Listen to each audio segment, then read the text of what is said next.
إن الحمد لله نحمده ونستعينه ونستغفره ونعوذ بالله من شرور أنفسنا ومن سيئات أعمالنا.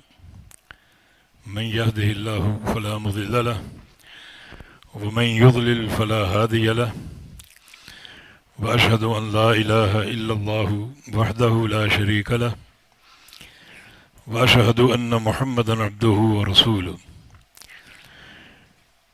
يا أيها الذين آمنوا اتقوا الله حق تقاته ولا تموتن إلا وأنتم مسلمون.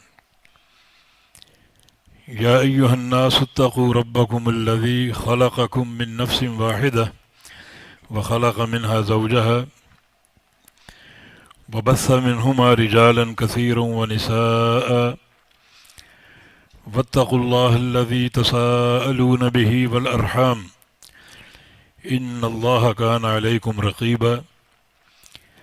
يا أيها الذين آمنوا اتقوا الله وقولوا قولا سديدا يصلح لكم أعمالكم ويغفر لكم ذنوبكم، ومن يطع الله ورسوله فقد فاز فوزا عظيما. اللهم صل على محمد وعلى آل محمد كما صليت على إبراهيم وعلى آل إبراهيم إنك حميد مجيد. اللهم بارك على محمد وعلى آل محمد كما باركت على إبراهيم وعلى آل إبراهيم إنك حميد مجيد.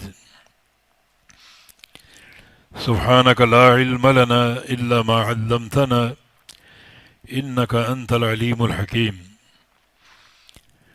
رب اشرح لي صدري ويسر لي أمري واحلل عقدة من لساني يفقه قولي. لقد قال الله سبحانه وتعالى بعد أعوذ بالله من الشيطان الرجيم من همزه ونفخه ونفثه. بسم الله الرحمن الرحيم. والعصر إن الإنسان لفي خسر إلا الذين آمنوا وعملوا الصالحات وتواصوا بالحق وتواصوا بالصبر.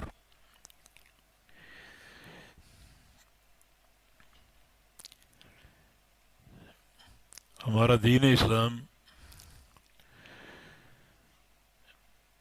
انتہائی جامعیت کا ایک مرقع ہے.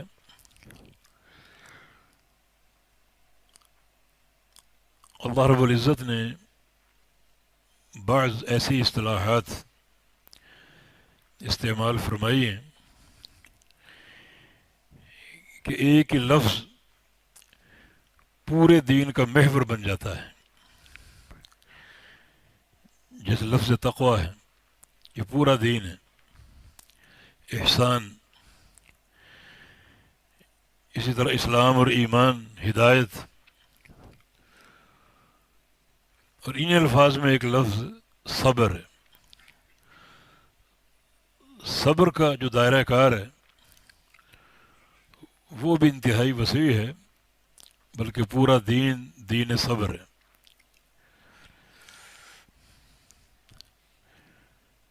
جو سورہ مبارکہ آپ نے سنی ہے،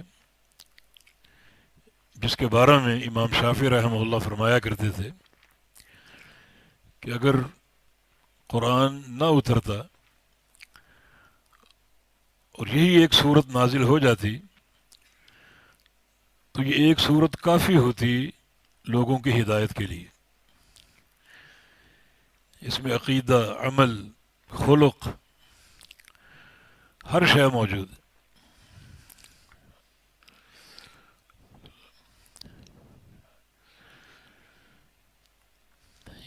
یہ سورہ مبارکہ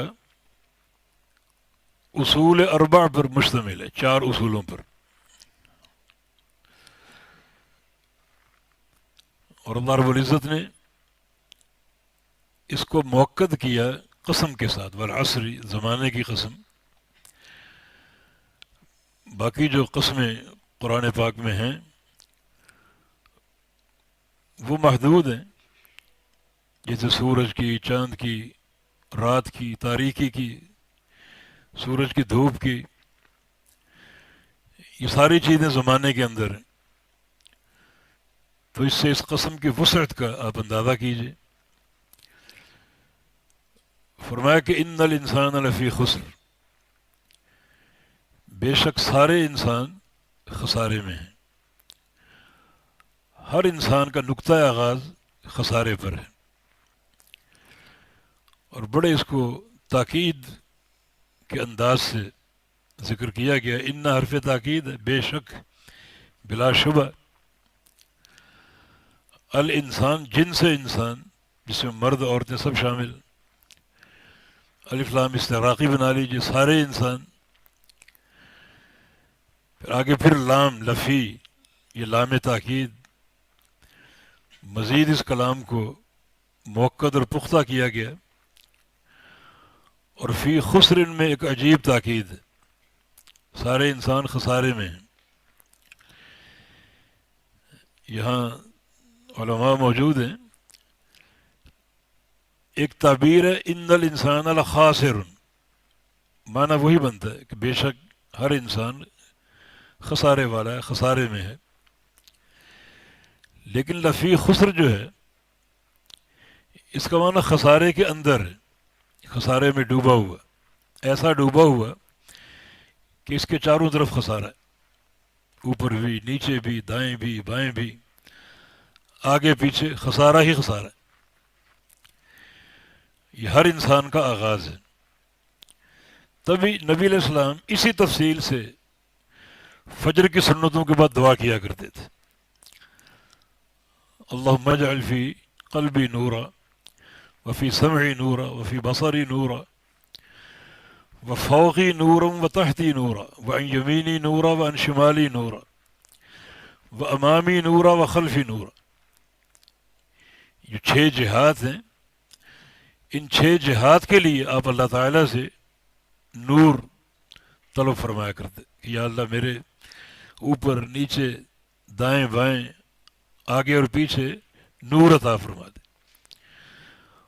اور وجعل لی نورا، مجھے نور بنا دے. وجعل لی نورا کے الفاظ بھی، وفی لحمی و دمی و شعری و عظامی و مخی نورا، میرے گوشت میں اور میرے بالوں میں اور میری ہڈیوں میں، ہڈیوں کے گودے میں نور بھر دے. کیونکہ خسارہ بھی چاروں طرف ہے جو انسان کو گھیرے ہوئے.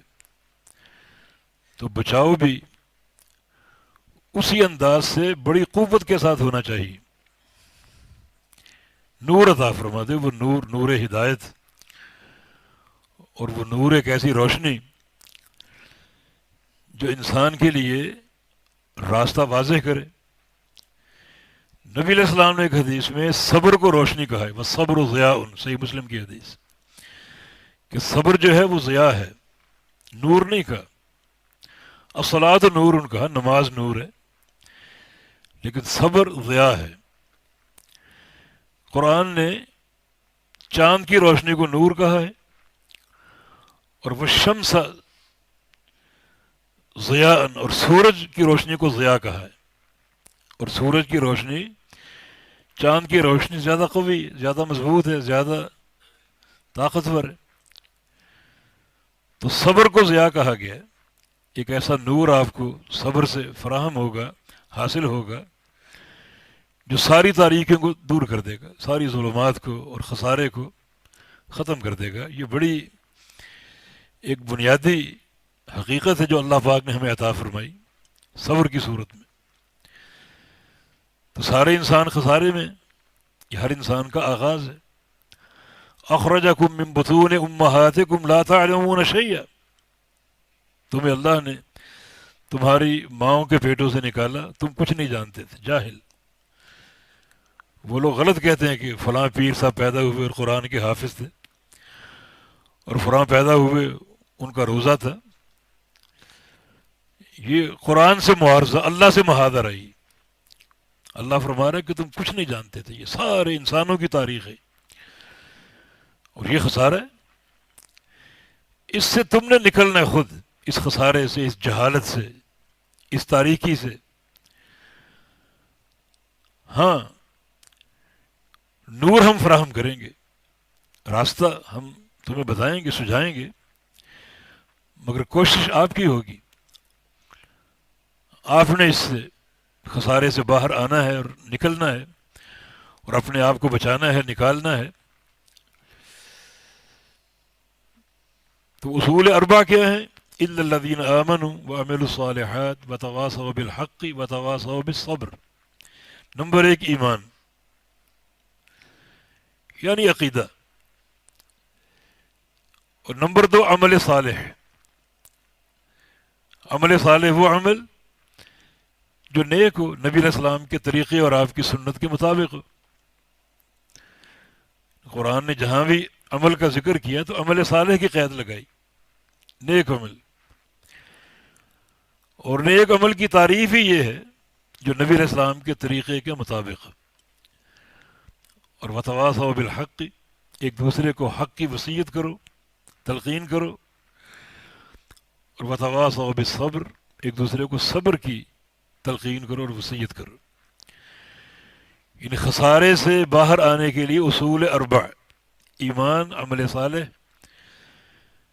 تواصی بالحق اور تواصی بالصبر. جو بندہ ان کو اپنا لے گا، اللہ تعالیٰ کا وعدہ ہے کہ ان کو خسارے سے نکال دیں گے، نقصان سے نکال دیں گے. اور وہ نکلنا آپ کی ضرورت ہے،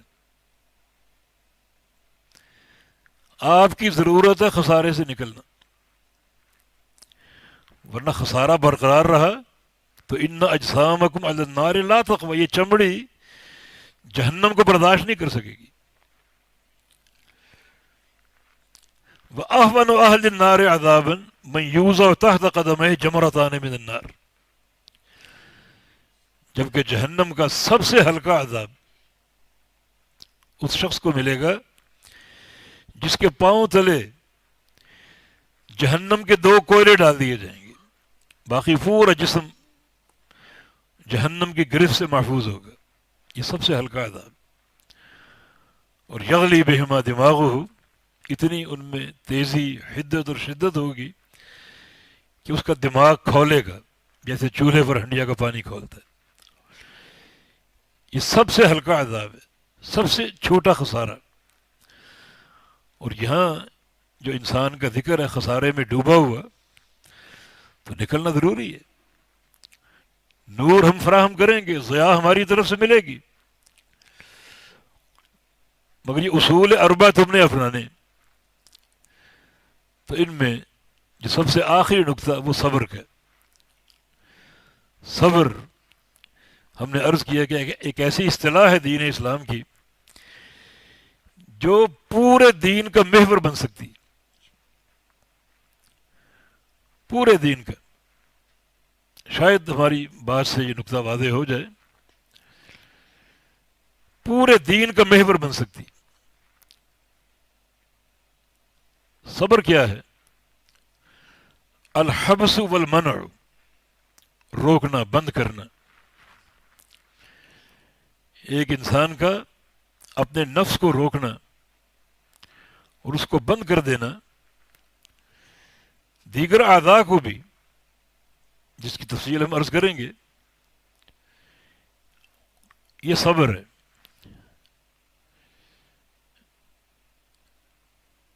اور جو حقیقت صبر شرعی اصطلاح میں کئی تعریفات علماء نے کی.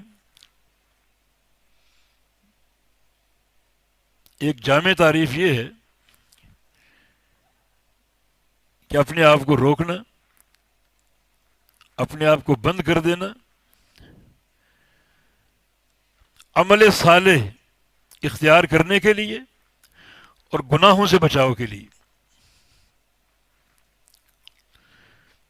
اور جو اللہ رب العزت کی تقدیر کے فیصلے ہیں انسانوں کے حق میں، وہ ہر طرح کے ہیں، وہ ہر طرح کے ہیں. وَتُؤْمِنَ بِالْقَدْرِ خَيْرِهِ وَشَرِّهِ، یہ تقدیر خیر بھی ہے، تقدیر شر بھی ہے. تو اگر کسی بندے کے لیے شر کا فیصلہ ہے اور وہ حکمت الہیہ ہے، وہ عین عدل ہے، تو اس شر کے لاحق ہونے پر صبر کرنا. اللہ تعالیٰ اپنے بندوں کو آزماتا ہے اور صبر کے تعلق سے بندوں کا امتحان لیتا ہے.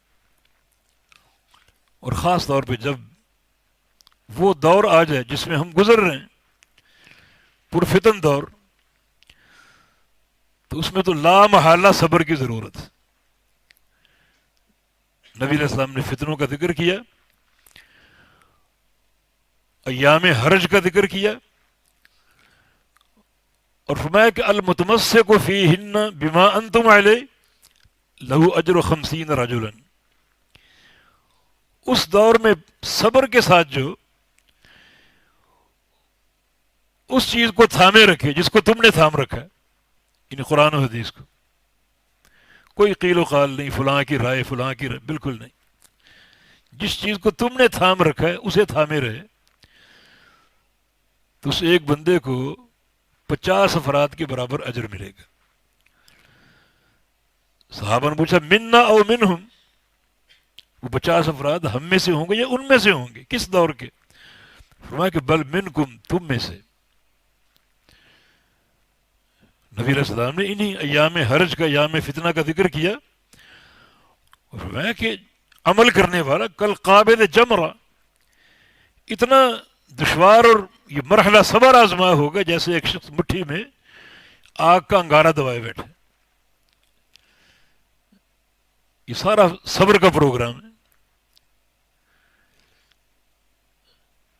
العبادت فی الحرج کہجرۃ الیہ، فتنوں کے دور میں اللہ کی عبادت پر ڈٹے رہنا پورے صبر کے ساتھ، اس کا اتنا اجر ہے جیسے وہ شخص اپنے مال و اسباب چھوڑ کر ہجرت کر کے میرے پاس آ گیا.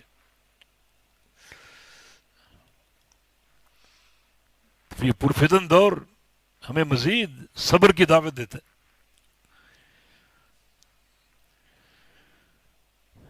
اگر صبر کی حقیقت کو سمجھا جائے تو علماء نے اس کی 3 اقسام بنائی ہیں. ایک ہے صبر اطاعت اختیار کر کے، دوسرا صبر نافرمانی سے بچ کر، اور تیسرا صبر اللہ رب العزت کی جو تقدیر کے فیصلے بندوں کے بارے میں، تکلیف دہ مرض ہے، قریبیوں کی موت ہے، تجارتی خسارہ ہے، وغیرہ وغیرہ، ان پر صبر کرنا. تبھی تو بعض علماء نے صبر کی تعریف کی ہے ترک التسخط علی قدر اللہ، کہ صبر کی حقیقت یہ ہے کہ اللہ کی تقدیر پر ناراض ہونا چھوڑ دے. اس کا جو بھی فیصلہ ہے اس پر راضی رہے، کسی فیصلے پر اعتراض نہ ہو، شکوہ نہ ہو، بلکہ تقدیر کے ہر فیصلے پر راضی ہو. جو صحیح بخاری کی حدیث ہے، کچھ بندے، ان کی اولاد، ایک شخص کا بیٹا، فرشتے اس کی روح قبض کر لیتے ہیں، اللہ کا امر ہے. اللہ تعالیٰ پوچھتا ہے کہ قبضتم ولد عبدی، تم نے میرے بندے کی روح قبض کر، میرے بندے کے بیٹے کی روح قبض کر لی؟ جی اللہ، قبض کر لی، تیرا امر تھا. قبضتم ثمر فؤادہ، اس کے دل کے ٹکڑے کو چھین کر لے؟ جی اللہ، تیرا حکم ہے. اچھا، ماذا قال عبدی، میرا بندہ کیا کہہ رہا ہے، اس کی رپورٹ دو. اللہ سب جانتا ہے، اللہ تعالیٰ سننا چاہتا ہے، اس کی رپورٹ دو. تو فرشتے کہتے ہیں کہ حامدہ کا، وہ تیری تعریف کر رہے ہیں، تیری رضا پر راضی، میرے اللہ کا فیصلہ مجھے قبول ہے، میں راضی ہوں. اللہ فرماتا ہے کہ ابنوا لہ بیتا فی الجنہ وسموہ بیت الحمد، اس کا جنت میں ایک گھر بناؤ اور گھر کا نام رکھو بیت الحمد. یہ اس بندے کا گھر ہے جو ہر حال میں اللہ تعالیٰ کی حمد و ثنا کرتا تھا، ہر فیصلے پر راضی، ہر فیصلے پر خوش. تو یہ ترک التسخط علی قدر اللہ، یہ اللہ کی تقدیر پر ناراض ہونا چھوڑ دو، جس کا معنی یہ کہ صبر کا دائرہ کار عقیدہ بھی ہو سکتا ہے. ایک شخص رسول اللہ صلی اللہ علیہ وسلم کی خدمت میں حاضر ہوا اور کہا کہ اوصنی، مجھے وصیت کیجیے، نصیحت کیجیے. تو رسول اللہ صلی اللہ علیہ وسلم نے ارشاد فرمایا کہ لا تغضب، غصہ نہ کرو. تو وہ سوچتا یہ تو عام سی بات ہے، وہ کچھ اور نصیحت چاہتا تھا، کوئی بڑی اہم ہو کوئی. پھر کہا کہ اور نصیحت کیجیے، فرمایا کہ لا تغضب، غصہ نہ کرو. پھر کہا کہ اور کیجیے، فرمایا کہ لا تغضب، غصہ نہ کرو. 3 بار آپ نے ایک ہی نصیحت کی، غصہ نہ کرو. یہ غصہ کرنا بعض حالات میں تقدیر سے ناراضگی کا مظہر ہوتا ہے، اللہ تعالیٰ کے فیصلے سے ناراضگی کا مظہر ہوتا ہے. ایک تو یہ ہے نا، کسی بندے کی نافرمانی آپ نے دیکھی، معصیت آپ نے دیکھی، آپ کو غصہ آ گیا، غیرت آ گئی، یہ معاملہ الگ ہے. لیکن تقدیر کا وہ فیصلہ جو کسی نقصان پر منتج ہے، کہ آپ کا تجارتی خسارہ ہو گیا،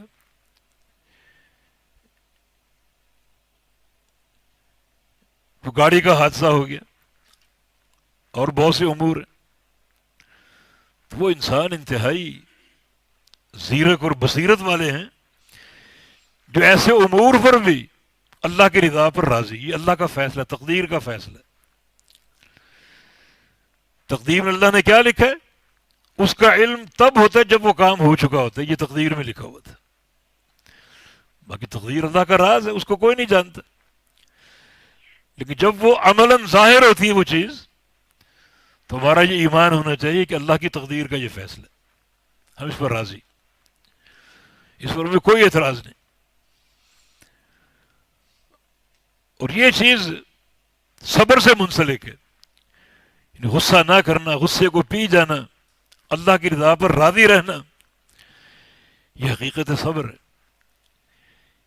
کہ ایک انسان ان امور کو بھی بخوشی قبول کر لے، یہ صبر کی حقیقت. یعنی ترک تسخط علی قدر اللہ، اللہ کی تقدیر پر ناراض ہونے کو چھوڑ دے، اس کی رضا پر راضی. فیصلے کا ظاہر اچھائی پر ہو یا ظاہر برائی پر ہو، ہر چیز خالق کائنات کے حکمت سے اسے قبول کرتا جائے. تو یہ 3 اقسام صبر کی، یعنی صبر علی المأمور، صبر علی المحظور، اور صبر علی المقدور. جو اللہ کے مأمورات ہیں، اوامر ہیں، نماز پڑھنا، روزہ رکھو، حج کرو، زکوٰۃ دو، ان سارے امور کو اختیار کرنا صبر ہے. وضو صبر ہے، نماز صبر ہے، روزہ صبر ہے، بلکہ روزے کو نصف صبر کہا گیا، حج صبر ہے. یہ تمام اعمال متاعب پر مشتمل، اور ان کی انجام دہی صبر ہے. ہم بتائیں گے کہ یہ صبر بڑا قابل تعریف ہے. اس طرح صبر علی المحظور، گناہوں کو چھوڑ کر صبر کرنا، جو کہ بڑا مشکل معاملہ ہے.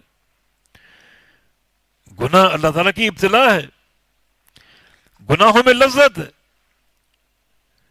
مگر اللہ تعالیٰ کے امتحان میں بندہ کامیاب ہو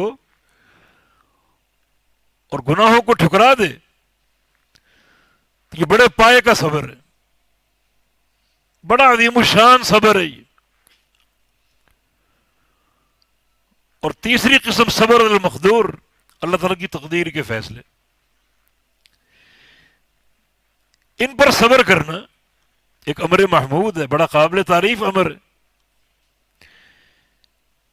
گھر میں کوئی فوتگی ہو گئی، اب یہاں کچھ بندے صبر کے دامن کو چھوڑ دیتے ہیں، شکوے واویلے. نبی علیہ السلام کی حدیث ہے، لیس منا من ضرب الخدود وشق الجیوب ودعا بدعوى الجاہلیہ، جو صدمہ پہنچنے پر اپنے چہرے کو پیٹے، اپنے سینے کو پیٹے، اپنے گریباں کو چاک کرے، جاہلیت کی پکارے وہ ہم میں سے نہیں ہے. یہ بندہ ناکام ہے، فیل ہے اللہ کے امتحان میں، بری طرح ناکام ہے. اس مرحلے پر صبر کرنا کامیابی، جس کا صلہ بھی ہے. نبی علیہ السلام کسی کی تعزیت کرتے تو ساتھ صبر کی اور احتساب کی تلقین کرتے کہ صبر کر کے اللہ سے اجر لے لو.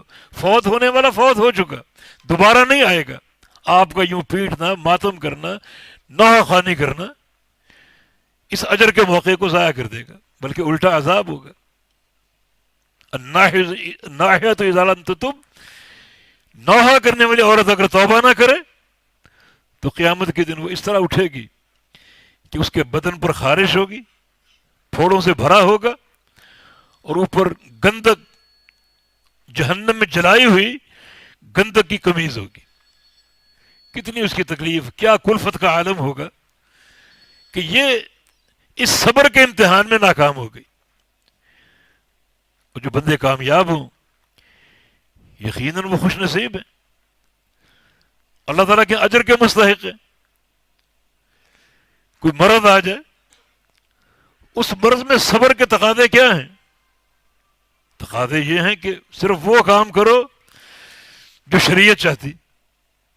اب لاؤ فلاں سے پلیٹیں لکھوا کر لاؤ اور پانی پر دم کروا کے لاؤ، فلاں درگاہ پہ لے جاؤ، وہاں جا کر حاضری دیں، وہاں جا کر قبر والے کو پکاریں، فلاں مزار پہ فلاں مزار پہ. تو یہ بندہ بری طرح اس امتحان میں ناکام ہے. حالانکہ امراض تو ایک معنی میں اللہ تعالیٰ کی نعمت ہے. ایک خاتون ام صائب، صحیح مسلم کی حدیث ہے، نبی رحم اس کے پاس سے گزرے تو وہ اس طرح کانپ رہی تھی، اس کا بدن اس طرح ہل رہا تھا، تھر تھرا رہی تھی. فرمایا کہ مالا کہ تزفزفین، یہ کیا معاملہ ہے، اس طرح کیوں کانپ رہی ہو؟ تو کہتے ہیں کہ اصابتنی حمى لا بارک اللہ فیہا، مجھے بخار ہو گیا، سردی کا بخار، کف کفی، اللہ اس کو تہس نہس کر دے، اللہ اس میں برکت نہ رکھے، اللہ اس کو بخار کو برباد کر دے. فرمایا کہ لا تصب الحمى، بخار کو گالی مت دو، بخار کو گالی مت دو. فإنها تذهب خطايا بني آدم كما يذهب الكير خبث الحديد. یہ بخار جو ہے نا انسان کے گناہوں کو اس طرح مٹا دیتا ہے جیسے بھٹی، لوہار کی بھٹی لوہے کی میل کچیل کو مٹا دیتی. ہر چیز کو کھڑا کر دیتا ہے.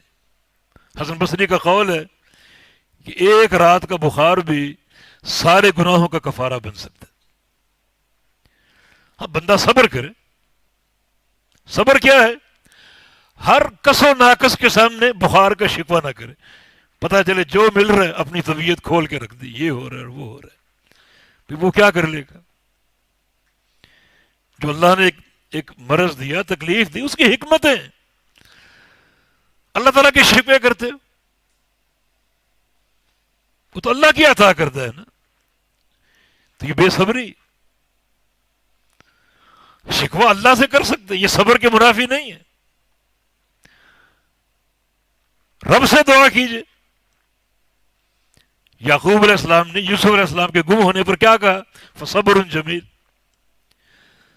صبر اختیار کرنے کی بات کی. مزید کیا کہا؟ انما اشکو بثی وحزنی الی اللہ، کہ میں اپنی اس کمزوری کا، اپنی اس تکلیف کا شکوہ اللہ سے کرتا ہوں. اس کا معنی یہ صبر کے منافی نہیں ہے، ورنہ صبر جمیل کی تکذیب ہو رہی.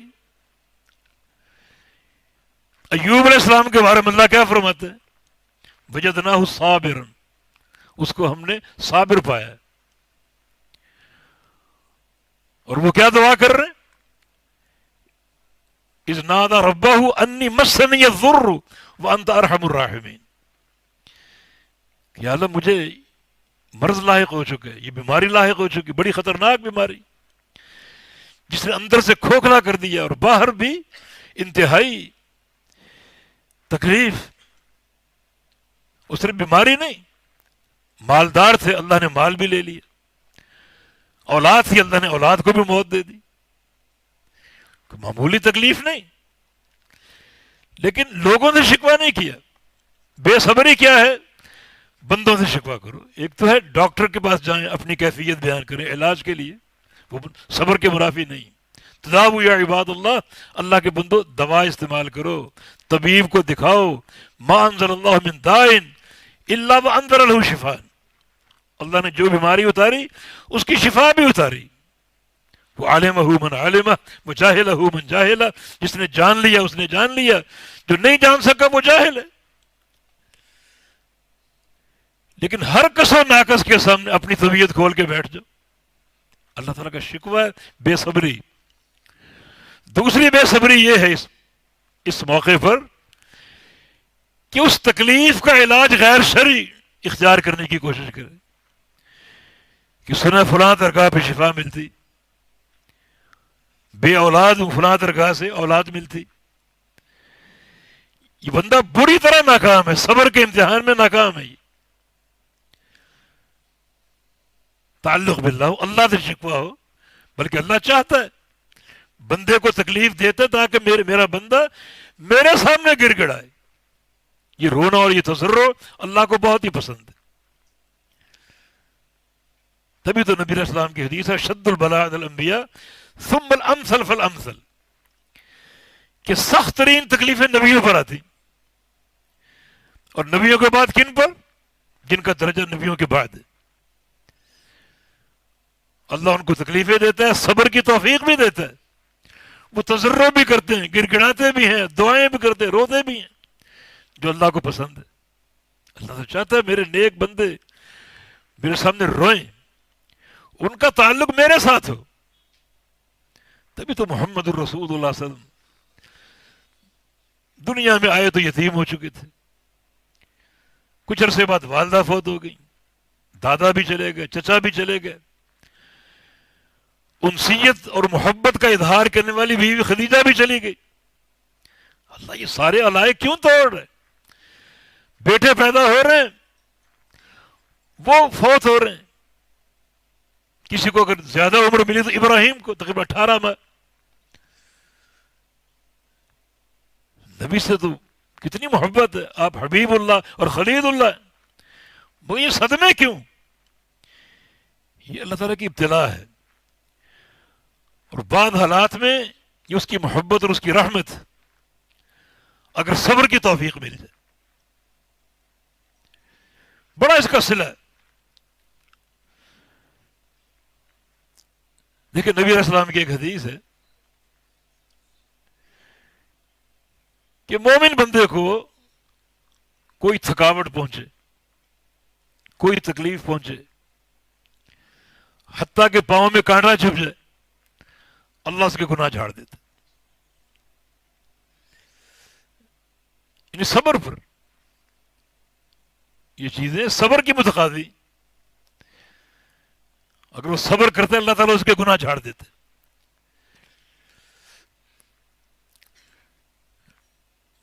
حرم کعبہ میں عبداللہ بن عباس تشریف فرما تھے رضی اللہ عنہما، اور ان کے شاگرد عطا بن ابی رباح ساتھ بیٹھے تھے۔ ایک عورت سیاہ فام دراز قامت، وہ غلاف کعبہ کے قریب کھڑی تھی۔ عبداللہ اس کو پہچان گئے، فرمایا کہ عطا الا اریک امرأۃ من نساء اہل الجنہ، تمہیں ایک جنت کی خاتون نہ دکھاؤں؟ جناب عطا سراپا اشتیاق بن کے، جنتی خاتون، جنتی چہرہ، ضرور دکھائیے۔ فرمایا کہ یہ سیاہ فام عورت یہ جنتی۔ پوچھا کہ آپ کو اس کا علم کیسے ہوا؟ جنت کا فیصلہ اللہ فرماتا ہے، خبر اللہ دے گا، ابو بکر فی الجنہ عمر فی الجنہ، یہ خبر آپ کو کس نے دی؟ کہا کہ اس مجلس میں موجود تھا جس میں یہ خاتون آئی نبی علیہ السلام کے پاس، اور آ کر کہا کہ انی لأسرع، مجھے مرگی کے دورے پڑتے ہیں، دعا کر دیں کہ اللہ مجھے شفا دے دے۔ تو رسول اللہ صلی اللہ علیہ وسلم نے فرمایا کہ ان شئتی دعوت لکی و ان شئتی صبر تھی ولاکل جنہ. اے خاتون اگر چاہو تو میں دعا کر دیتا ہوں. یعافیک اللہ، تجھے اللہ عافیت دے دے گا، شفا مل جائے گی. لیکن اگر صبر کر لو تو میں جنت کی ضمانت دیتا ہوں، جنت کا وعدہ. وہ خاتون حیران ہوگی کہ بات تو میری بیماری کی تھی اور معاملہ جنت تک پہنچ چکا. دیکھیں صبر کا صلہ، صبر کا نتیجہ، صبر کا ثمرہ. بس اپنی اس بیماری کو برداشت کر لو، صبر کر لو، میں جنت کی ضمانت دیتا ہوں. اس خاتون نے عرض کی یا رسول اللہ علیہ وسلم انی لاتکشف، میں صبر کروں گی لیکن ایک عرض ہے، بعض اوقات دورہ پڑتا ہے تو میرا لباس کھل جاتا ہے، بدن کے حصے نظر آتے ہیں، برہنہ ہو جاتے ہیں. بس دعا کریں کہ اللہ تعالیٰ میرے سطر کی حفاظت کرے، مجھے برہنگی سے بچائے. یہ دعا کر دیجئے. یہ دعا آپ نے کر دی کہ یا اللہ اس کے سطر کو محفوظ رکھے. عبداللہ فرماتے ہیں کہ اس خاتون کو ہم نے دیکھا اس وقت سے بیماری سے لڑ رہی، کوئی شکوہ نہیں، کوئی بے صبری نہیں، کوئی ایسی آہ یا پکار نہیں جس میں کسی معصیت کی بو آئے. صبر کر رہی. یہ ہے الصبر علی المقدور. یہ اللہ کی تقدیر کا فیصلہ ہے نا. لا محالہ ہر شخص پر جو اللہ کی تقدیر کا فیصلہ وہ نافذ ہوگا. اب یہاں سے میں نے آپ کا رخ صبر کی ایک تقسیم کی طرف موڑنا ہے. ابن قیم رحمہ اللہ نے بڑی عمدہ بحث کی. عدت الصابرین ان کی کتاب ہے. جو لکھتے ہیں کمال کا لکھتے ہیں. کاش ان کی ہر کتاب کے اردو ترجمے ہو جائیں تاکہ اردو دان طبقہ ان سے مستفید ہو سکے. انہوں نے صبر کی دو قسمیں بیان کی، ایک صبر اضطراری اور ایک صبر اختیاری. ایک صبر وہ ہے جو بندے پر ٹوٹتا ہے، تکلیف آتی ہے اللہ کے امر سے، وہ مضطر ہے، لاچار ہے وہ. اور ایک صبر اختیاری ہے جو بندہ صبر کرتا اپنے اختیار سے، اپنے ارادے سے. ابھی تک جو مثالیں ہم نے دی وہ صبر اضطراری کی تھی.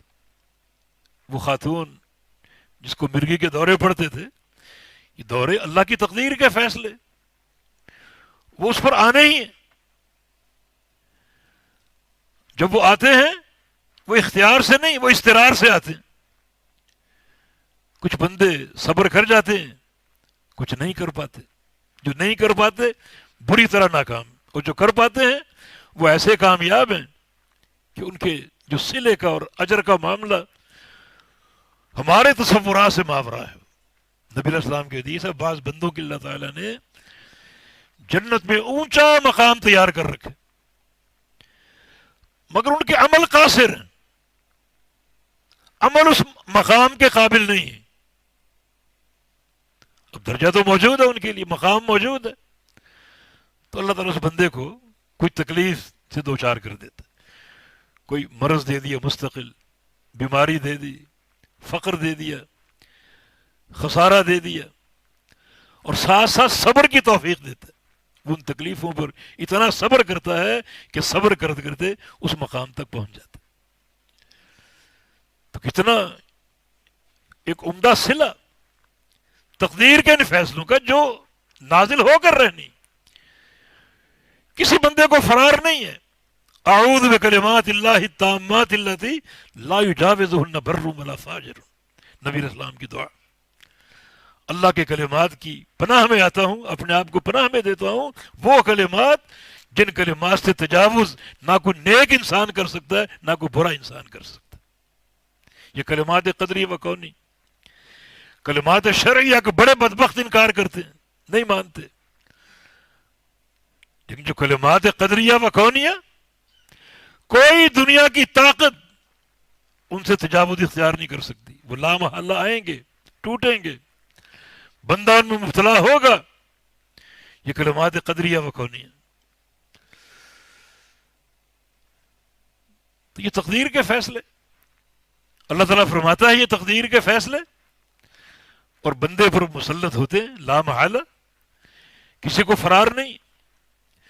تو یہ جو کڑوے فیصلے یہ انسان کی اپنی خرید نہیں ہے، یہ اس کا استقرار ہے.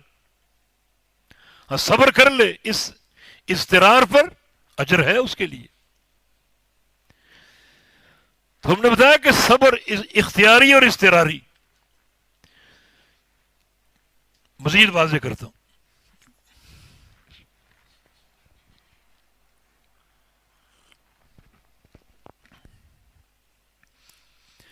سیدنا یوسف علیہ الصلوۃ والسلام کی جو سیرت طیبہ ہے اس میں صبر اختیاری اور صبر اضطراری کے نمونے موجود ہیں.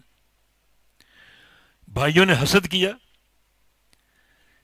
ان کے کہنے پر نہیں کیا یوسف علیہ السلام کے،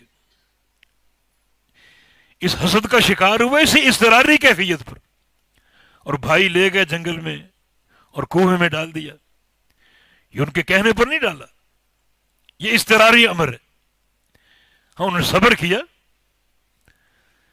کیا اور بڑے ایک عجیب طریقے سے صبر پر قائم رہے. یہ جو اللہ تعالیٰ نے فرمایا جب ان کو پھینکا گیا تو اللہ تعالیٰ نے فرمایا لَتُنَبِّئَنَّهُمْ بِأَمْرِهِمْ هَذَا وَهُمْ لَا يَشْعُرُونَ. یوسف ایک وقت آئے گا، دیر سے آئے گا، اپنے ان بھائیوں کو تم اس قصے سے آگاہ کرو کہ ان کو شعور نہیں ہوگا. یوسف علیہ السلام اس سے دو چیزیں سمجھے کہ معاملہ آئے گا، ضرور آئے گا، دیر سے. کنویں سے نکالے گئے تو بچے کو کیا کہنا چاہیے تھا کہ فلاں جگہ میرا گھر ہے، مجھے میرے باپ تک پہنچا دو. نہیں کہا.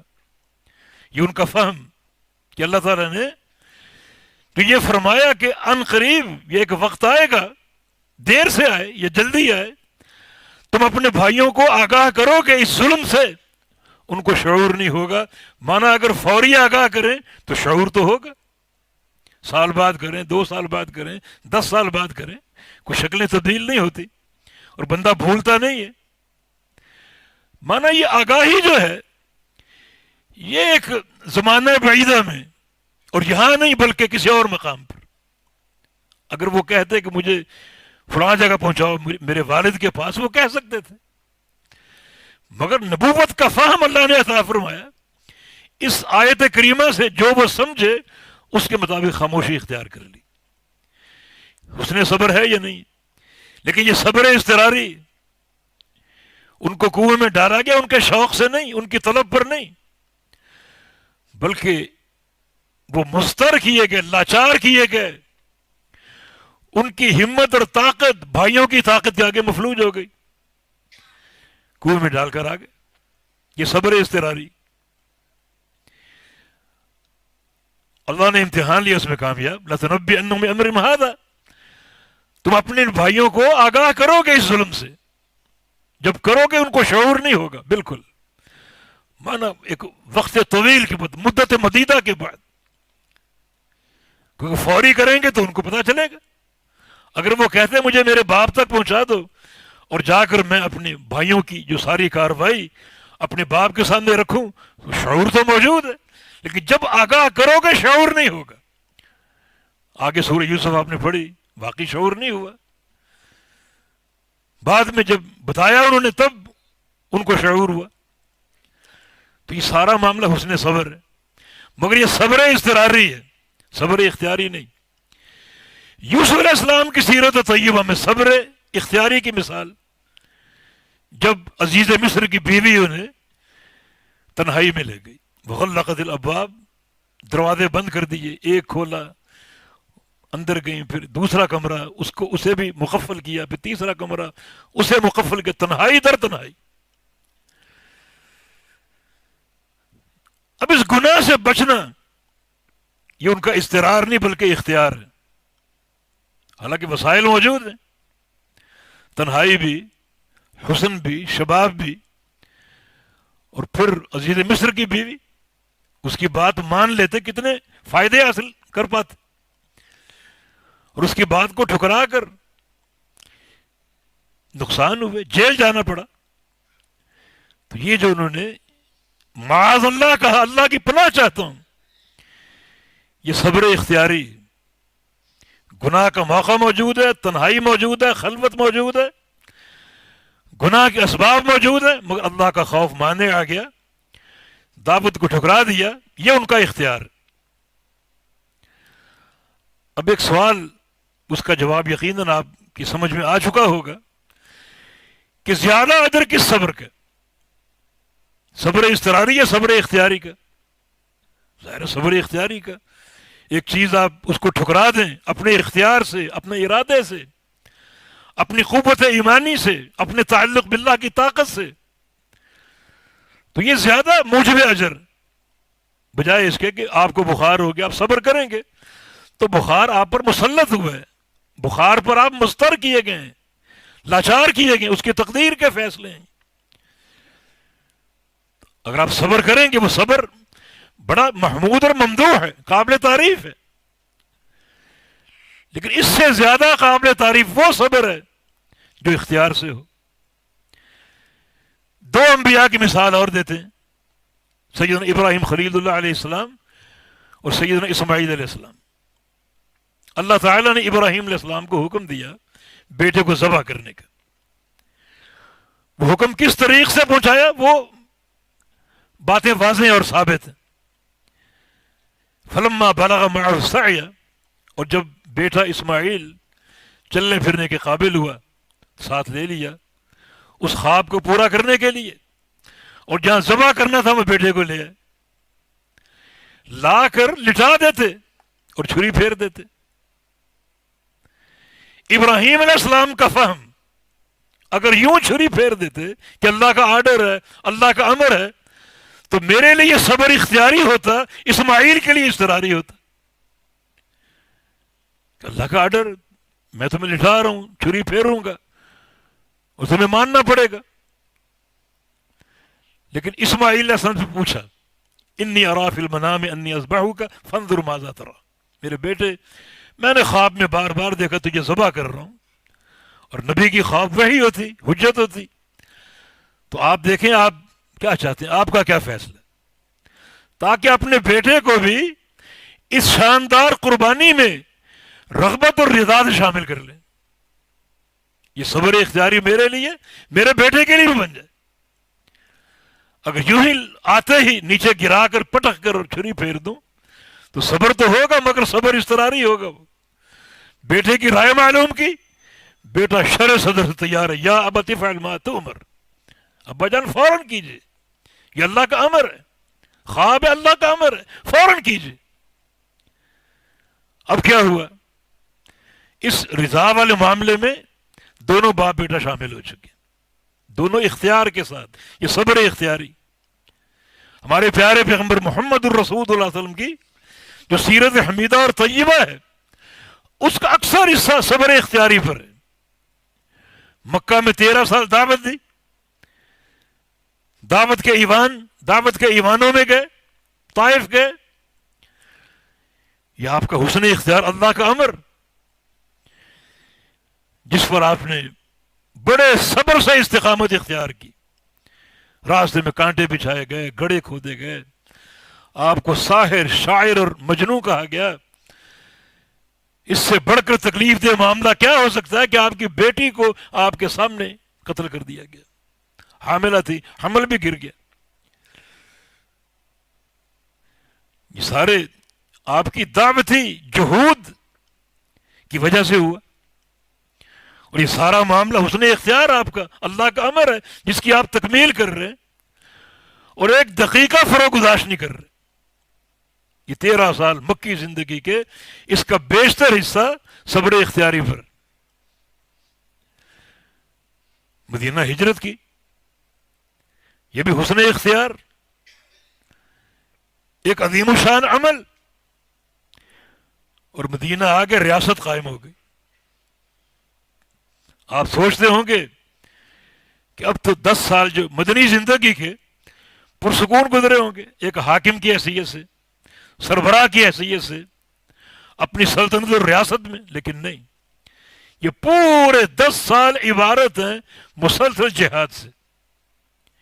زیادہ وقت آپ کا گھوڑے کی پشت پر گزرا، حتیٰ کہ 62 سال آپ کی عمر ہے اور آپ گھوڑے پر سوار ہیں اور تبوک کا سفر جاری. کٹھن ترین سفر، پہاڑوں کو عبور کرنا پڑا، وادیاں طے کرنی پڑی، جنگلات کو سر کرنا پڑا، طویل سفر شام کے علاقوں. یہ صبر اختیاری، یعنی 23 سال آپ کی نبوت کی زندگی ہے، 13 سال دعوتی ایوانوں میں گزرے اور 10 سال جہادی میدانوں میں.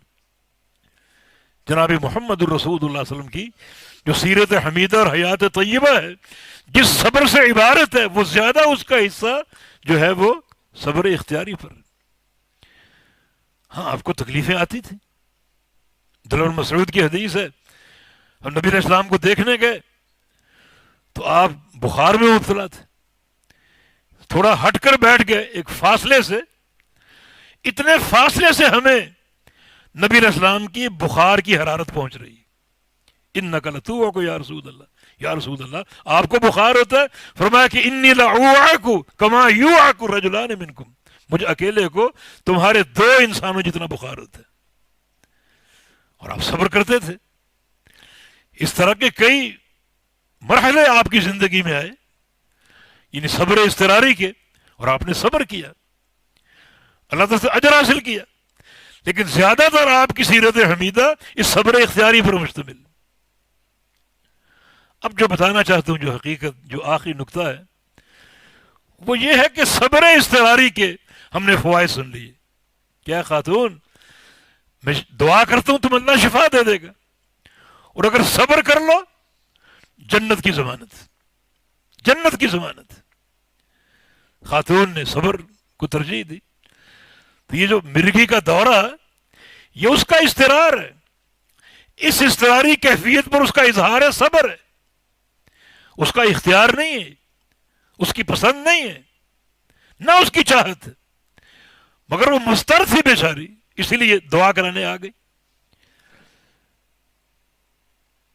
اور نبی علیہ السلام نے اس صبر پر جنت کی ضمانت دی، جو کہ صبر اضطراری.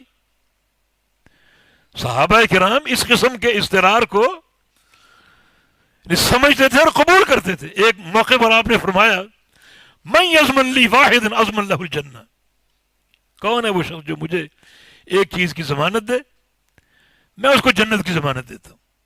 اب صحابہ مشتاقین جنت. ابو ذر غفاری سامنے بیٹھے تھے، ہاتھ کھڑا کر لے، میں تیار ہوں. وہ ضمانت جان کی ہو سکتی، مال کی ہو سکتی، اولاد کی ہو سکتی، قربانی، میں تیار ہوں، کیونکہ معاملہ جنت کا. فرمایا کہ لا تسأل الناس شیئا، کبھی لوگوں سے سوال نہ کرنا. یہ ہاتھ نہ پھیلانا، یہ ہاتھ اس ہاتھ سے بہتر، کبھی سوال نہ کرنا. ابو ذر غفاری نے اس بات کو پلے سے باندھ لیا، اور جس صبر سے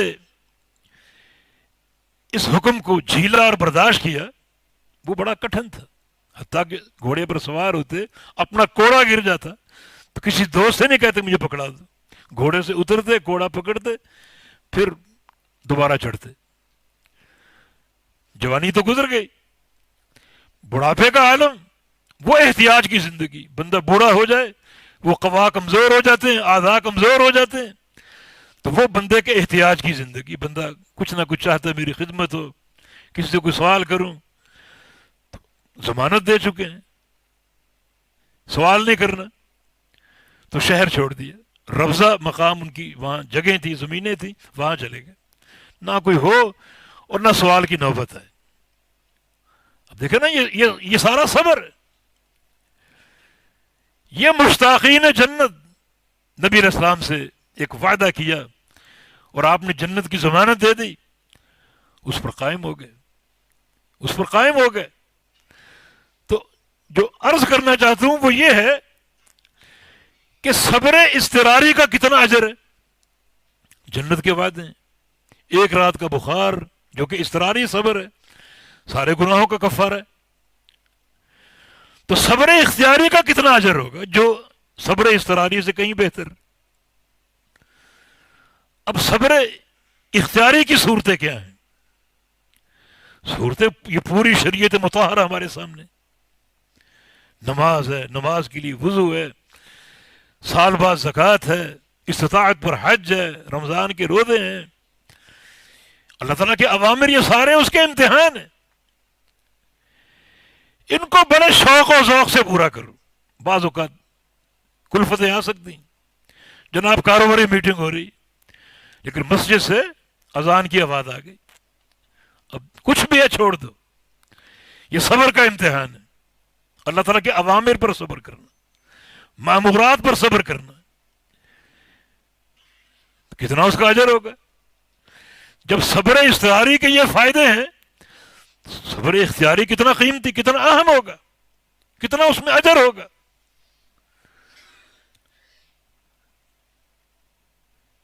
یہ سارا بندے کے اختیار سے اللہ تعالیٰ کے مامورات کو پورا کرنا، اس کے احکام کو بجا لانا.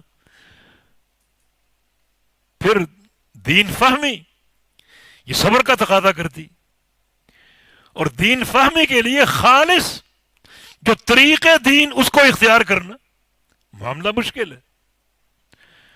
یہاں تو قدم قدم پر دین کے لٹیرے موجود ہیں. اللہ تعالیٰ نے فرما دیا تھا ان کثیرا من الاحبار والرہبان لیأکلون اموال الناس بالباطل ویصدون عن سبیل اللہ، کہ لوگوں خبردار، بڑے بڑے مولوی آئیں گے، دو کام کریں گے. ایک،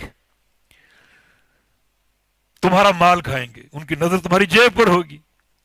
اور دوسرا، مسائل بھی غلط بتائیں گے، اللہ کے دین سے بھی روکیں گے، رکاوٹ بنیں گے، کہ انہیں معلوم ہے خالص دین پیش کریں گے تو مال نہیں ملتا. دین مال لیتا نہیں، مال دیتا ہے، دینے کی ترغیب کرتا ہے. نبی علیہ السلام کی جو بندہ انہیں فتح علیہ باب المسئلہ الا فتح اللہ علیہ باب الفقر، جو بندہ یہ دروازہ کھول لے اپنے لیے، مانگتا پھر رہا ہے، اللہ اس پر فقر کا دروازہ کھول دیتا ہے. بظاہر اس کو مل رہا ہے ہر جگہ سے، بھیک مل رہی ہے، مگر حقیقت یہ کہ اللہ تعالیٰ اس کو فقیر کر دے گا، اللہ اس کے لیے فقر کا دروازہ کھول دے گا. تو مامورات پر صبر ان حالات میں، خاص طور پہ جہاں بڑے بڑے شعبدہ باز موجود ہیں، بڑے بڑے بہروپیے موجود ہیں، پھر ایک طرف باپ دادا کی فکر ہے، ایک طرف برادری اور قوم، اور بندہ انتہائی ایک تکلیف اور اذیت کا شکار ہے کہ میں کیا کروں، کس کی مانوں.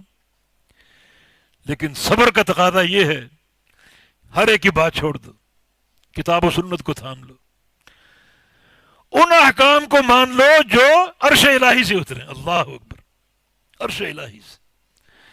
اے انسان، تو اس فکر کو اپنا لے، تو کہاں سے کہاں پہنچ چکا ہے. پھر تو اس فرش کا نہیں، تیرا تعلق عرش الہی کے ساتھ. وَاعْتَصِمُوا بِحَبْلِ اللَّهِ جَمِيعًا، اللہ کی رسی کو تھام لو. عبداللہ بن مسعود کا قول ہے کہ یہ رسی جو ہے اللہ کی وحی ہے، طرفوا بید اللہ وطرفوا بایدیکم، جس کا ایک سرا اللہ کے ہاتھ میں، دوسرا تمہارے ہاتھ میں. اس رسی کو تم نے تھام لیا جس کو اوپر سے اللہ نے پکڑا ہوا ہے. بڑا عظیم و شان صبر ہے. دین پر چلنا اور صحیح فہم کے ساتھ چلنا، ورنہ دنیا دین پر چلنے کی دعوے دار ہے مگر ان کا فہم بیکار ہے. اس فہم کو اپنانا یہ بڑا ایک صبر آزما مرحلہ ہے. دنیا آپ کی مخالف ہوگی، جو نبی علیہ السلام کی حدیث ہے، ان الاسلام بدا غریبا وسیعود کما بدا غریبا فطوبى للغرباء، اس میں اسی اجنبیت کی نشاندہی ہے. اسلام کا آغاز غربت سے ہوا اور اسی غربت پہ لوٹے گا. ساری خوشخبری غرباء کے لیے جو اس غربت کو برداشت کرتے ہیں. ایسا برداشت کرتے ہیں بعض اوقات محلے میں ایک انسان اجنبی، کوئی پرواہ نہیں، شہر میں اجنبی، کوئی پرواہ نہیں، بعض اوقات گھر میں اجنبی، نہ باپ ساتھ ہے، نہ ماں ساتھ ہے، نہ بھائی ساتھ ہے، سب کا بائی کاٹ ہے، کوئی پرواہ نہیں. یہ غربت ہے. یہ صبر کی بڑی عظیم الشان مثال. دین پر چلنا یہ صبر ہے، اور صحیح فہم دین بڑا صبر آزما مرحلہ ہے. جس بندے کا اتقاء ان نقطے پر ہو تو یہ وہ صبر اختیاری ہے. یعنی صبر اضطراری کا ہی اجر ہے. ایک رات کا بخار سارے گناہوں کا کفارہ بن سکتا ہے، تو صبر اختیاری کا اجر کتنا ہوگا؟ بندے کے دل میں شوق آ جائے اعمال صالحہ اپنانے کا، فرائض ہیں، مستحبات ہیں، نوافل ہیں، انہیں ادا کرنا صبر ہے، یقیناً صبر ہے، اور یہ صبر کی مستقل قسم ہے۔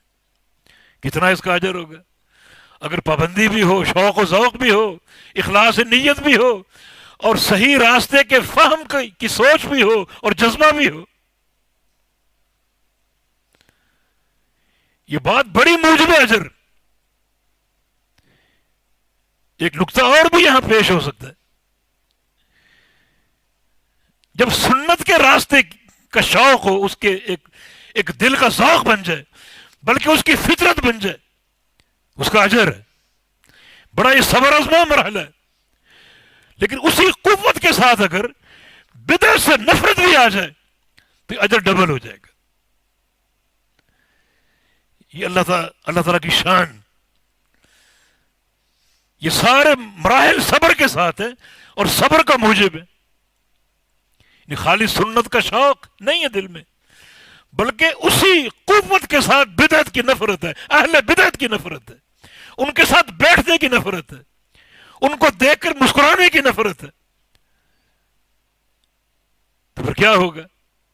اجر اور بڑھ جائے گا۔ ٹھیک ہے، درس بخاری ہوتا ہے، ختم بخاری آخری حدیث میں درس ہوتا ہے، وہ 2 کلمے اللہ کو پیارے اور میزان پر بھاری ہوں گے۔ وہ کیا کلمے ہیں؟ ایک سبحان اللہ و بحمدہ سبحان اللہ العظیم۔ سبحان اللہ کلمہ نفی ہے، و بحمدہ کلمہ اثبات، و بحمدہ میں اثبات ہے اللہ تعالیٰ کی الوہیت کا، اللہ تعالیٰ کی ربوبیت کا، اللہ تعالیٰ کے اسماء و صفات کا، اور سبحان اللہ میں نفی تنزیہ ہے، سارے نقائص سے پاک ہے، ہر شریک سے پاک ہے۔ جہاں اللہ کے میزان میں وَبِحَمْدِهِ کو تولا جا رہا ہے، وہاں سبحان اللہ کو بھی تولا جا رہا ہے۔ جہاں آپ کا اثبات، اس کا وزن ہو رہا ہے، وہاں جو نفی ہے، اس نفی کے تعلق سے آپ کے دل میں نفرت ہے، اس کا بھی وزن ہو رہا ہے۔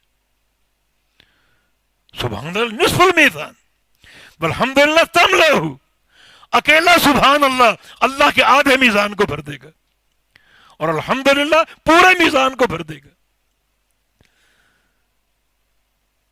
جو حدیث ہے واللہ اکثر، اس کے ثواب میں کوئی کمی نہیں، کوئی کمی نہیں، کیا اس کی رحمتوں کے خزانے، اور یہ سارے امور موجب صبر، شریعت پر چلنا، تمام تقاضوں کو سامنے رکھتے ہوئے، اور شریعت فہمی میں صبر اختیار کر لینا، غربت کی زندگی کو برداشت کر لینا، اجنبیت کی زندگی کو برداشت کر لینا، یہ سارے امور صبر کا باعث۔ ایک قسم ہے۔ دوسری قسم الصبر علی المحظور، جس چیز سے اللہ نے روکا، اللہ کے رسول نے روکا، اس کو چھوڑ کر صبر کرنا۔ ان دونوں صبروں کو جمع کر لو تاکہ ادخلوا فی السلم کافہ ہو جائے۔ ادخلوا فی السلم کافہ، اس کے تانے بانے بھی صبر سے ملتے ہیں، دین میں پورے داخل ہو جاؤ۔ اب کچھ لوگ ہیں رات کو ممکن ہے قیام اللیل کرتے ہو، مگر دن کو ان کی نگاہیں محفوظ نہیں ہوتی، نمازوں کے پابند ہو، صدقات کے ڈھیر لگا دیں، مگر ممکن ہے زبان سے غیبت کرتے ہو۔ یہ فی السلم کافہ نہ رہا، صبر مکمل نہیں کیا آپ نے۔ مکمل صبر عدل معمور بھی، عدل محظور بھی، جو اللہ تعالیٰ کے احکام ہیں انہیں اپنا کر صبر کرو، اور جس چیز سے روکا اس کو چھوڑ کر صبر کرو۔ کچھ بندے ناکام ہیں، کچھ بندے قیام اللیل کرتے ہیں، نفلی روزے رکھتے ہیں، قرآن کی تلاوت کرتے ہیں، اللہ کا ذکر کرتے ہیں، اور ساتھ ساتھ منہیات سے بھی بچتے ہیں۔ ان کی نگاہیں محفوظ ہیں، ان کی زبان پاک ہے، ان کے ہاتھ پاک ہیں، ان کے پاؤں پاک ہیں۔ یہ مکمل صبر۔ اللہ تعالیٰ کے ہاں کتنا ان کا اجر ہوگا، کتنا اجر ہوگا، کہ یہ ساری صبر اختیاری کی صورتیں، اضطراری نہیں، اپنے شوق سے کر رہے ہیں، دین پر چل رہے ہیں، یہ صبر اختیاری۔ جب صبر اضطراری کا یہ اجر ہے، صبر اختیاری کا کیا اجر ہوگا؟ لیکن وہ لوگ ناکام ہیں صبر کے امتحان میں جو بعض امور کو اختیار کرتے ہیں، قرآن پڑھتے ہیں، صدقہ دیتے ہیں، زکوٰۃ کا ایک ایک پیسہ دیتے ہیں، ان کے کان محفوظ نہیں، ان کی آنکھیں محفوظ نہیں۔ منہیات میں اگر صبر اختیاری کو اپنانا ہے تو ایک نقطہ اپنے ذہن میں رکھو، اور وہ یہ ہے کہ اپنے پورے وجود کو اللہ کی امانت قرار دو۔ آپ اس کے مالک نہیں ہیں، یہ آنکھیں آپ کو لگی ہوئی ہیں لیکن آپ اس کے مالک نہیں ہیں، کان آپ کے ساتھ چپکے ہوئے ہیں، آپ ان کے مالک نہیں ہیں، مالک اللہ ہے، اور اللہ نے آپ کو امین بنا دیے، امانت دار۔ یہ اعضاء میرے، میں ان کا مالک ہوں، تم نے اس کی امانت کا حق ادا کرنا۔ مثال اس منشی کی سی ہے جو مل کا مالک نہیں ہے، وہ مالک کی اجازت کے بغیر ایک پیسہ نہیں خرچ کر سکتا، تصرف نہیں کر سکتا۔ اسی طرح مالک اللہ رب العزت ہے، پورے وجود کا، ایک ایک عضو کا آپ کو دیا گیا ہے ایک امانت کے طور پر۔ اس امانت کا حق ادا کرو پورے صبر کے ساتھ۔ یہ حقیقی صبر ہے، یہ وہ اختیاری صبر ہے۔ حالانکہ لذت بہت ہے، زبان کے چٹخارے، حرام مال، سود کا مال بعض اوقات ملینز میں ہوتا ہے، لیکن نہیں، اگر انسان ٹھکرا دے، ٹھکرانا صبر ہے، تو یقیناً یہ عظیمت کا راستہ ہے۔ اللہ تعالیٰ نے صبر کے راستے کو عظیمت کا راستہ کہا ہے، من عزم الامور۔ عزم الامور وہ امور ہوتے ہیں جو اللہ کی طرف سے موقت ہوتے ہیں، پوری تاکید کے ساتھ ایک حتمی اور قطعی ہوتے ہیں۔ تو ان اعضاء کو اللہ تعالیٰ کی امانت قرار دے۔ عروہ بن زبیر کا قصہ آپ سنتے رہتے، تابعی تھے، ٹانگ میں زہر بھر گیا، طبیب نے دیکھا اور کہا کہ یہ ٹانگ کاٹی جائے گی ورنہ زہر پورے بدن میں سرایت کر سکتا ہے۔ وہ ٹانگ کٹی، اس کا الگ قصہ ہے۔ جب ٹانگ کٹ چکی اور ان کو آگاہی دی گئی کہ آپ کی ٹانگ کٹ چکی، اب ظاہر اس کو دفن کرنا ہے، تو فرمایا میرے پاس لاؤ ذرا میری ٹانگ۔ لائے اور کہا کہ تو میرے ساتھ تھی، مجھ سے جدا ہو گئی، مجھ سے الگ ہو گئی، میں تجھ سے یہ کہتا ہوں کہ قیامت کے دن گواہی دینا کہ میں تجھ پر چل کر کبھی کسی حرام مقام پر نہیں کیا، تجھ پہ چل کر میں نے کبھی معصیت کا راستہ اختیار نہیں کیا۔ کیسا عظیم الشان صبر ہے۔ آنکھوں کے گناہ ہوتے ہیں، کانوں کے گناہ ہوتے ہیں، زبان کے گناہ ہوتے ہیں، ہاتھوں کے گناہ ہوتے ہیں، پاؤں کے گناہ ہوتے ہیں، اور بعض گناہوں میں لذت ہوتی ہے، دنیاوی فوائد ہوتے ہیں، ان کو ٹھکرانا یقیناً یہ عین تقویٰ بھی ہے اور حقیقی صبر بھی ہے، من عزم الامور ہے۔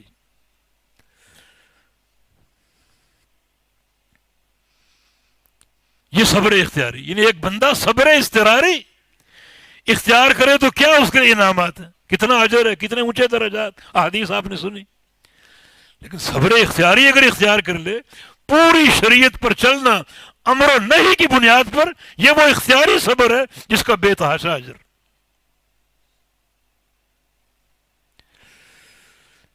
کیا اس کا راستہ ہے؟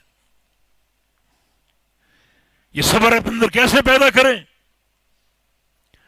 یہ علامہ ابن قیم رحمہ اللہ نے لکھا کہ دو مفردات ہیں، ان کو ساتھ ملا لو تاکہ مرکب دوا بن جائے۔ وہ دوا بنتی مفردات کو جمع کر کے، جڑی بوٹیاں فلاں فلاں فلاں، وہ ساری مفردات ہوتی ہیں، جب ان کو آپ جمع کرتے ہیں تو ایک مرکب دوا بن جاتی۔ دو مفردات کو ساتھ ملا لو، ایک مرکب معجون تیار ہے، مرکب دوا تیار ہے جو آپ کے اندر حقیقی صبر پیدا کرے گی۔ ایک مفرد شے قوت علمیہ اور دوسری قوت عملیہ۔ قوت علمیہ، اپنے اندر ادراک اور علم پیدا کرو شریعت کا، حصول علم پر متوجہ ہو، کمر بستہ رہو۔ یہ ایک مفرد جز ہے اس مکمل دوا کا، قوت علمیہ۔ قوت علمیہ اگر آپ کی بیدار ہوگی تو بندہ اس قوت سے پیچھے رہ سکے گا؟ مثلا نبی علیہ السلام کی ایک حدیث ہے، من عاد اخاہ صباحا صلی علیہ 70,000 ملک حتی المساء. اس کا آپ کو علم ہو جائے، اس حدیث کا، کہ جو بندہ صبح کے وقت گھر سے نکلے، سوچے کہ فلاں میرا بھائی دوست بیمار ہے، اس کو دیکھتا ہوا چلا جاؤں آفس میں. گھر گیا 2 منٹ وہاں، مریض کے پاس زیادہ ٹھہرنا بھی نہیں چاہیے، حال احوال پوچھا. رسول اللہ علیہ وسلم کا فرمان ہے کہ شام ہونے تک 70,000 فرشتے اس کے لیے دعا کریں گے. یہ قوت علم ہے. اگر یہ ہمیں اس کا ادراک ہو تو اس فضیلت کو ہم چھوڑ سکتے؟ معمولی صبر ہے.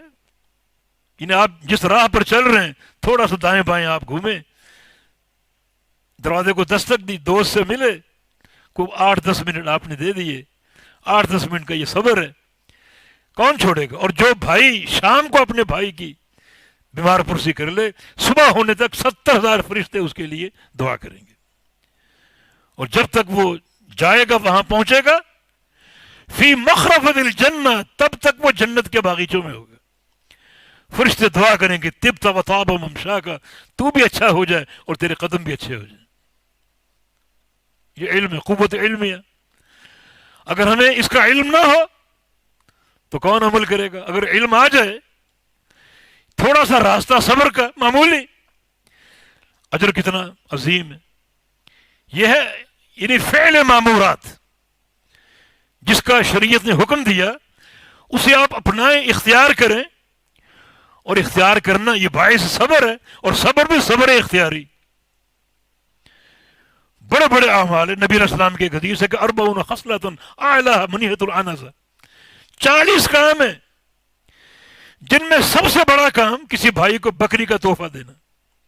بکری کتنی ہے؟ 10,000 کی ہوگی، 20,000 کی ہوگی، یہ سب سے بڑا کام. باقی کام اس سے چھوٹے ہیں، 40 ہیں. بیان نہیں کیا ان کا. فرمایا کہ جو بندہ ان میں سے ایک کام کرنے میں کامیاب ہو جائے، حدیث کو سچا جانتا ہوئے، اللہ تعالیٰ کے وعدے کو سچ سمجھتے ہوئے، اللہ اس ایک کام پر بھی اس کو جنت کا داخلہ دے دے گا. اس عورت کو جنت نہیں ملی جس نے پیاسے کتے کو پانی پلا دیا. اس شخص کو جنت نہیں ملی جس نے راستے سے ایک موزی کانٹے کو، جھاڑی کو ہٹا دیا. اللہ نے جنت دے دی. ان بڑے چھوٹے امور پر جنت کے فیصلے ہو سکتے. تو یہ جتنی شریعت ہے، شریعت مطہرہ، جو اس کے معمورات ہیں، ان کی اساس بھی صبر ہے. اگر علم ہوگا یقیناً یہ کام آپ انجام دیں گے.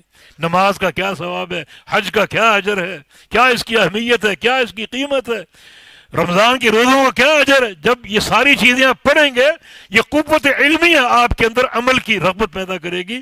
اور یہ وہ صبر اختیاری ہے جو بے تحاشا اللہ کے اجر کا باعث ہے. منہیات میں اگر قوت علمیہ ہوگی تو پھر منہیات سے باز رہنے کا موقع آپ کو حاصل ہوگا. وہ ایک طویل حدیث صحیح بخاری کی، جابر بن سمرہ کی روایت سے، اس میں نبی علیہ السلام نے برزخی زندگی کے کچھ منظر بیان کیے. وہ حدیث اگر پڑھ لیں، مثلا کچھ لوگ مرد عورتیں ایک دیگ میں جل رہی ہیں، دیگ بڑی گرم، اندر آگ کے شعلے، پیٹ اس کا بہت بڑا، منہ اس کا چھوٹا سا. پیٹ بڑا اس لیے کہ اس لوگوں کی تعداد بہت زیادہ ہوگی، اور منہ چھوٹا اس لیے کوئی نکل نہ سکے. چیخیں برآمد ہو رہی ہیں، چیخیں برآمد ہو رہی ہیں. نبی علیہ السلام کھڑے ہو گئے، وہاں ٹھہر گئے. سبحان اللہ، ما ذنبہم، ان کا کیا گناہ ہے؟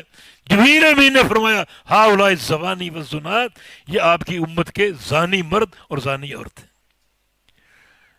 اگر یہ علم موجود ہے تو کوئی اس حرکت کا ارتکاب کرے گا کہ یہ وہ گناہ ہے، مرتے ہی پکڑ میں آ جاؤں گا، قبر میں جاتے ہی پکڑ میں آ جاؤں گا. اور پکڑ کوئی 2 سال یا 10 سال کے لیے نہیں، بلکہ من ورائہم برزخ الی یوم یبعثون، قیامت تک یہ کیفیت قائم رہے گی.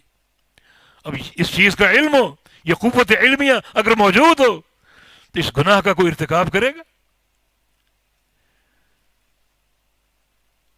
ایک شخص کے سر پہ فرشتے کھڑے ہیں اور اس کے منہ کو ادھیڑ رہے ہیں، منہ کو، ناک میں وہ نوکدار وہ کنڈا ڈالا اور چیرتے ہوئے گردن کان میں، پھر آنکھوں میں ڈالا، پھر ناک میں ڈالا، پھر منہ میں ڈالا اور پورے سر کو ادھیڑ کے رکھ دیا.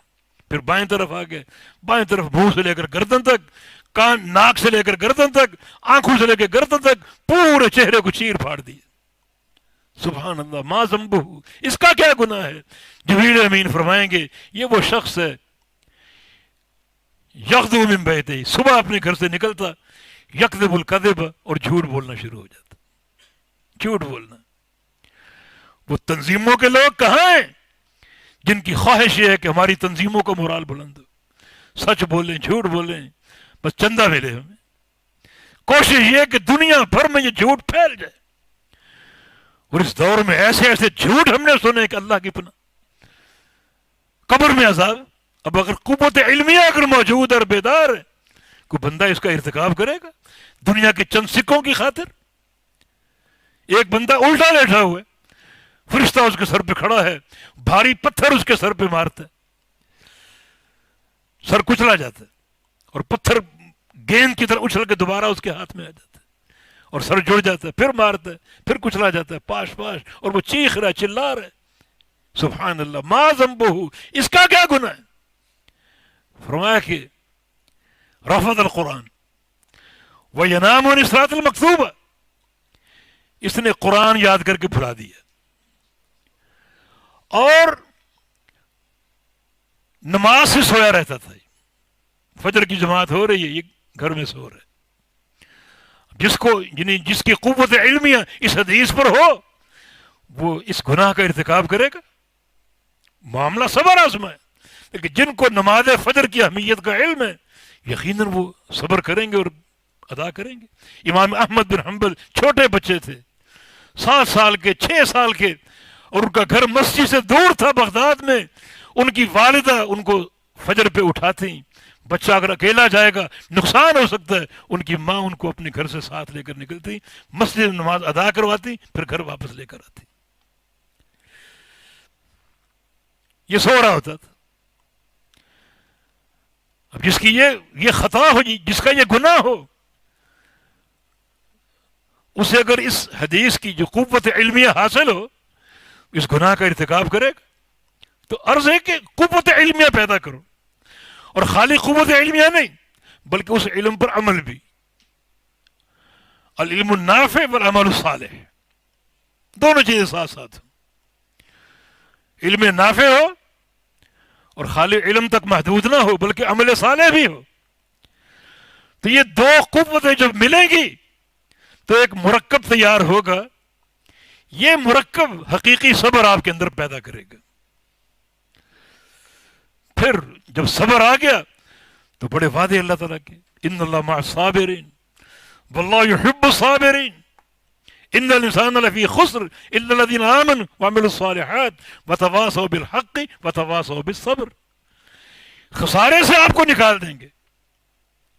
ان 4 اصولوں کو اپنا لو تو پھر سارے وعدے حاصل ہوں گے. اللہ تعالیٰ کی محبت کے وعدے، اللہ تعالیٰ کی معیت کے وعدے. اور اللہ تعالیٰ اگر ساتھ ہو، پوری دنیا ساتھ چھوڑ جائے کوئی پرواہ نہیں. پوری دنیا ساتھ ہو، اللہ تعالیٰ کا ساتھ نہ ہو، وہ انسان قلاش ہے، ترس کھائے جانے کے قابل. ہفت اقلیم کی بادشاہت آپ کے پاس ہو، اللہ ساتھ نہیں ہے، وہ انسان مسکین ہے اور ترس کھائے جانے کے قابل. اللہ تعالیٰ اگر ساتھ ہے، ہر شے ساتھ ہے. ان اللہ مع الصابرین واللہ یحب الصابرین. قیامت کے دن فرشتے جب دیکھیں گے یدخلون علیہم فی کل باب، ہر دروازے سے فرشتے داخل ہوں گے، سلام علیکم بما صبرتم، سلام ہو، سلام ہو یہ تمہارے صبر کے بدلے. کلوا واشربوا ہنیئا بما اسلفتم فی الایام الخالیہ، جو تم نے گزشتہ دن گزارے اپنی دنیا کی زندگی میں انتہائی صبر کے ساتھ، آج کھاؤ اور پیو. یہ آج صلہ ہے اس صبر کا جو تم نے دنیا میں اختیار کیا. اسی پر اکتفا کرتے ہیں. اللہ پاک توفیق عطا فرما دے، اللہ ہم کو صبر کی توفیق دے.